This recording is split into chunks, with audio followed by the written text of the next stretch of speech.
Hi guys, I'm Kasra Jam. I'm master student of Tarbiyat Madaris in the field of water management, actually water resources management. First of all, I should have said that it's my first time that I'm recording video in English, so please forgive me if I did any mistake. Okay, we want to talk about Rosennean complexity. Complexity these days is going to be viral and one of the most important things in the world because in the most of the times in the part of the world we have a problem in complex management and we are living in complexity, and these days nothing is simple. Everything has many connection and interconnection together. So let's go through them and we will talk more and more and more. First of all, I should introduce Mr. Robert Rosen to you. Mr. Robert Rosen actually was a biologist, and he established a binary framework for conceptualizing complexing and complex problems and systems. And he said that systems are either simple or complex, nothing between them. Simple or complex, binary, 0 or 1. We don't have anything between them or something else. There's a framework for us. And he has died in 1998, but he's studied and his research is now among other researchers and is so beneficial and useful. Okay, first of all, I want to tell you about complex system and simple system. Simple system is which is widespread in most of the sciences like engineering, mechanics, and for example structure and many things. We have an input, and after process, if we put a specific input after a condition and a process, we will receive a specific output that is predictable, that is measurable. It's not something unpredictable and amazed us. All the time, it's repetitive, and all the time, we expect something predictable. But in complex system, everything is different. What do I mean? For example, imagine we are thinking about some kind of natural problem, which is related, for example, pollution. Pollution is related to the traffic jams, standards level of cars. I don't know about the factory.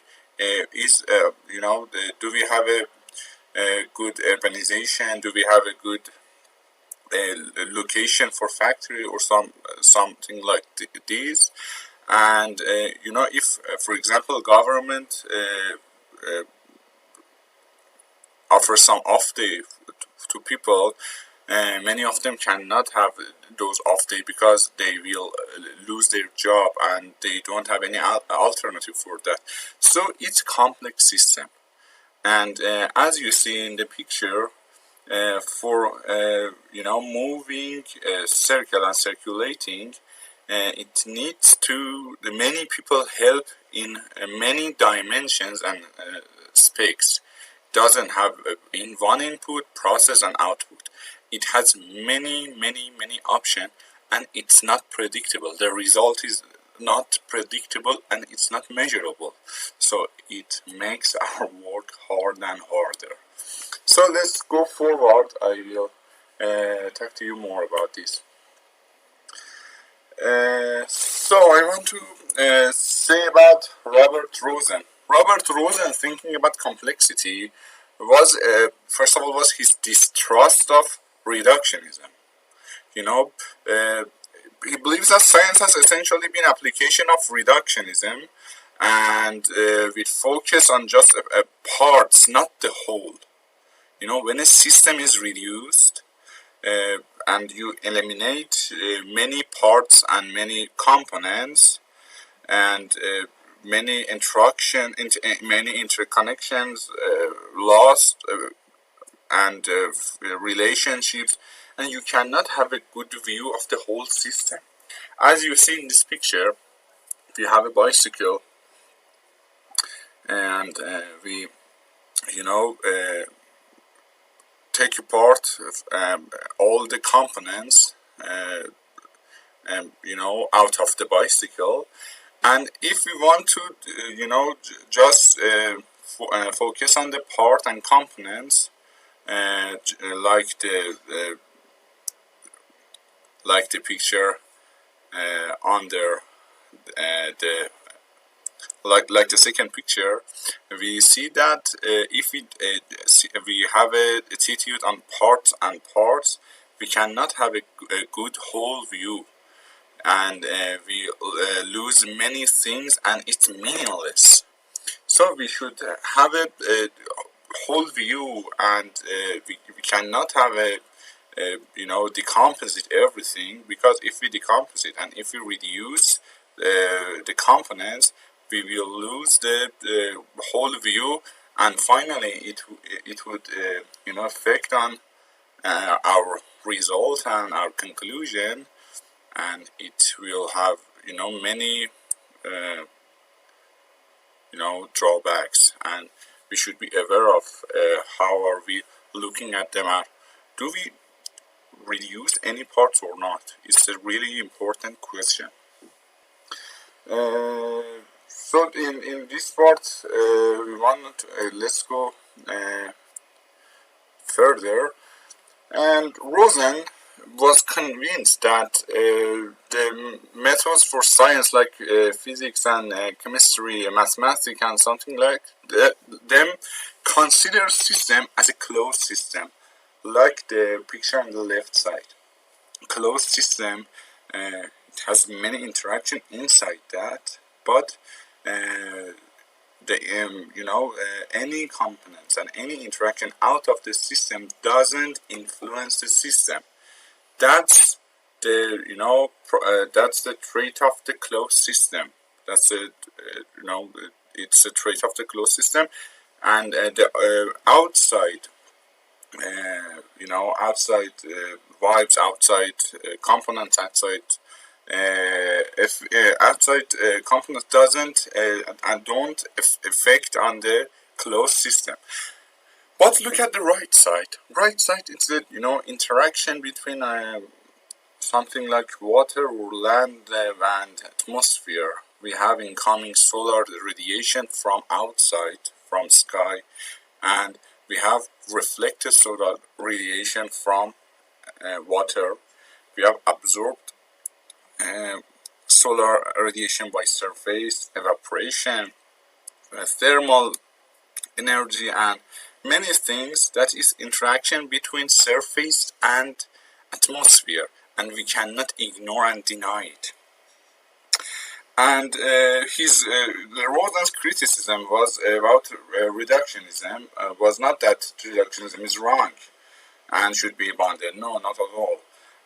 But in contrast, the problem is that the system, live system and living system, are complex and are not generally, amenable to reductionism and approach, except whenever we are looking for components who are mechanical or something like the sciences that with the spatial input with the specific input we have a specific output. On the other hand, we cannot consider system as a simple system.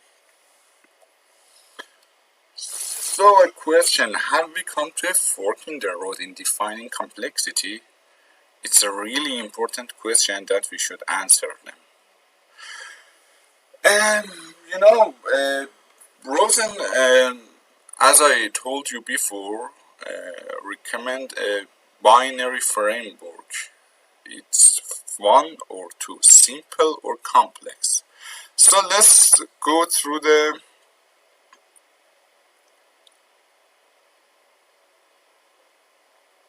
notion of the Rosen. Approach 1. is the well-traveled road of traditional complexity, a road that we have traveled a lot and it's familiar to us and we know it. And the second approach that is very important is the less traveled road of Rosennean complexity. These days there's a little agreement on a single definition of complexity, and but we have many other definitions. But some people have concluded that single definition is not what we should pursue.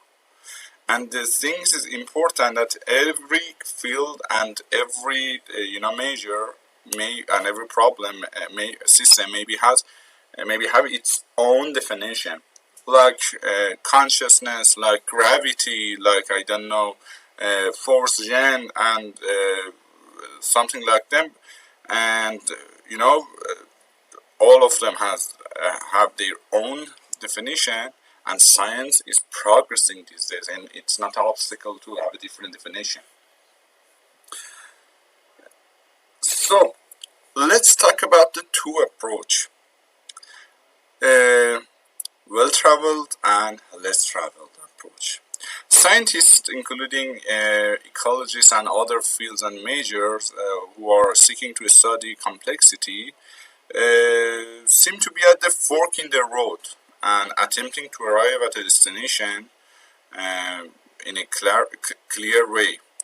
And, assuming our definitional space is two-dimensional surface, and these two roads diverge to opposite points. And any exclusive path cannot lead us to the same place. Furthermore, one road is well traveled with multiple lanes, good signage, and good asphalt, and is largely poured from reductionism. In contrast, the other road, which is less traveled, is narrow. It doesn't have any good quality surface and asphalt. It doesn't have any sign, and it's maybe sometimes strange, unknown, and many other problems. And these fork in the road include a major divergence in thinking, not just a word preference. It's not at all. It's required critical consideration. A complexity researcher and seeker cannot take both roads, cannot take both options, and selecting one takes him or her to other place, and maybe he or she gets lost, get into danger, and many other consequences in a negative or positive. So we should be aware which way we are using, easy way or less travel. Maybe we get lost, maybe we won't get lost. It's so complicated to choose which one. First of all, I want to talk about approach one, the well-traveled road. The well-traveled road deal with how we can describe, how we can create, how we can compute complexity. Many types of complexity measures and methodology have been suggested for describing, creating, and computing complexity, like, the information theory, organizational complexity, structural and functional complexity, thermodynamic depth, and etc. Among all of them, some scientists similarly concluded that complexity of system is the quantity of information needed to describe it. In the context of complexity, many researchers discuss a phenomenon such as self-organization, unpredictability, emergence, feedback, feed forward, and etc. Among these usually assuming that they can be certainly described, they are measurable, they are, I don't know, they can be they can be creatable and something like that, and maybe computable. And overall, we want to say that the characteristics of approach one is the underlying premise that complexity is a property of a system on the system, and it can be described, created, and measured. Pay attention again. Complexity is a trait or property of the system which can be described, created, and be measured. So, what if this premise is false? What if? Now, as I told you, we cannot decompose the problem or system to the many parts and components. If we do that, we are like this picture blind. We cannot have a good view on the whole system. We don't have any good view on the whole system, and so we have many problems because our vision. First of all, we have a problem in vision, let alone to solving the problem. Like this person who wants to shut the board, but he's blind. He cannot see. So what is happening? What is happening? Is he successful? I don't think so. So let's go forward. Approach to the less traveled road. So it's something different. It's something really different, and you are coming to the completely new world. Rosen originally defined complexity not as a inherent property of the system, but as a function of the numbers of ways in which we as observer can interact and have a connection with system. Action, reaction, action and having feedback from that, and many other things. It's not like such a complicated. No, it's not complicated. It's kind of complicated network. It's something like a neural network, as you see. It's really, really complex. They are, engaged off together. They are not separated. They have many interconnection together. So go forward. Over time, Rosen redefined his definition, as I am telling you now. A system is complex if it has non-computable models. Thus, models of complex systems are not simulable and non-computable. And the system, it's clear that this system cannot be predictable, and they are unpredictable and self-referential. That I will tell you about that. And of course, they have purpose. Look at the left picture. The computer is trying hard and making effort to model the data, model the inputs, but it cannot. The model is running away from the computer. It's such a great graphic design to show you the meaning of this. The model is running away from computer, and the computer cannot catch the model because it's really complicated. It's really complex. I'm sorry I'm using complicated a lot, but I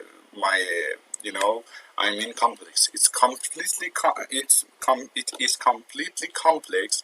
That by reductionism of computer, it cannot catch the model because many components are deleted and we don't have sufficient data, we don't have sufficient components to model completely and correctly. Look at the right picture. All the sciences, most of the sciences who are pursuing logic and mostly engineering are computable, like simple system, approach one. But this one is a complex system, it's not computable. It's not predictable.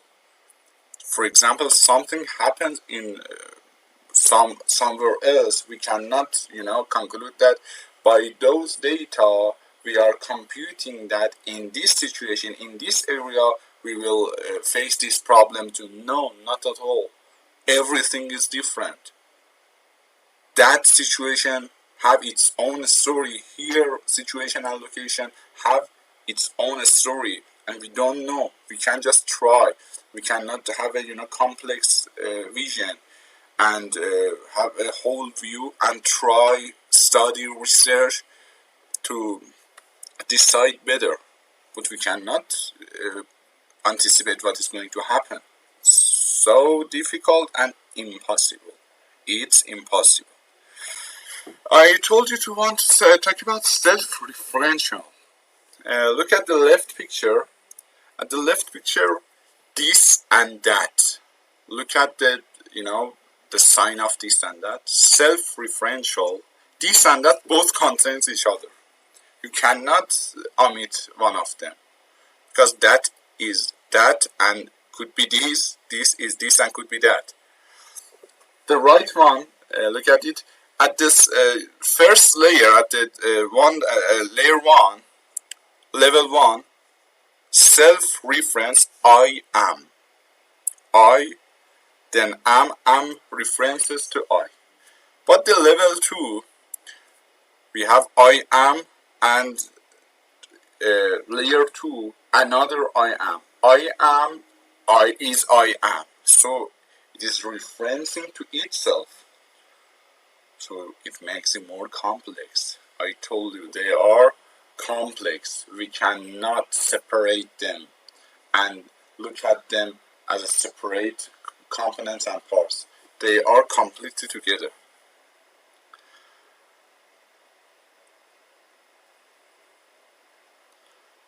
So let's go to the last slide. While in one sense, Rosen's approach evoke both difficulty of description and computation, since it points upon the premise that complete description, measurement, and simulation are impossible. It's true. Focus on the interaction between the observer and the system and the encoding and decoding between the real world of natural system and the formal or mathematical world of model system. We have a minute interaction as an observer and system, and it's impossible to predict, measure, and describe. The divergent direction of these two approaches constitute the fork and in the road. Based upon studying simple versus complex system, traveling on one cannot get us to other. In fact, to Rosen, no amount of studying simple system can help us to understand complex one. Simple system has their own story. They cannot help us to solve the problem of complexity. Look at the picture. We have a complex natural system and right one complex human system. And we want to manage natural system and we have complex human system. We need information a lot because human and nature have many interaction and have influence on each other a lot. We need information and data about economic, policy, social, filter, technical issues, I don't know, sociology, and many things. And pay attention, we have uncertainty and complexity. We cannot predict. They are not repetitive. So, at last, we want to know which road we want to take in facing problems. We have come to the fork in the road in considering complex systems, and now we should decide which road we want to take to facing problem. The well-traveled road or the less traveled road. It's the most important things that we should be aware of, that we cannot solve the complex problems by using simple techniques and knowledge. Everything are different in this section. So finally, I want to tell you thank you for your attention, and please accept my apology for making mistake. It's my first video I'm recording in English, and I will tell you that I'm progressing in this part, and you will watch better video from me. Have a good moment and think complex.